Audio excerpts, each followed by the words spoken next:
ये गाड़ी है।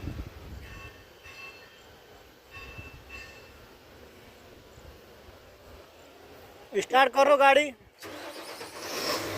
मार भी है। गियर लगाओ, गियर।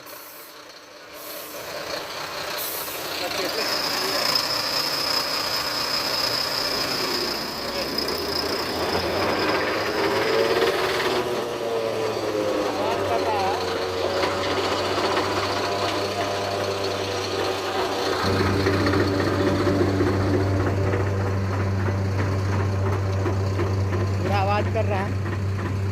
बॉडी इसकी ये है, बॉडी नहीं बढ़ा हुआ है, अभी जेन्युइन बॉडी है, कोई मॉडिफिकेशन नहीं किया गया है। बंद कर दो, बंद कर दो, बंद कर दो।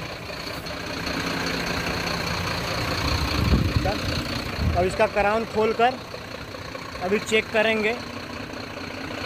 बंद कर दो गाड़ी। क्राउन खोलकर चेक करेंगे कि क्या दिक्कत है इसके अंदर। RT1 क्राउन से आवाज़ आ रहा है इसी से। मेरे प्रॉपर ये सेंसर वगैरह सब चीज़ लगा हुआ है, ठीक है।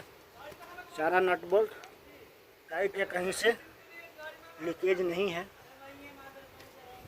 ठीक है। अब इसको खोलते हैं फिर पता चलेगा।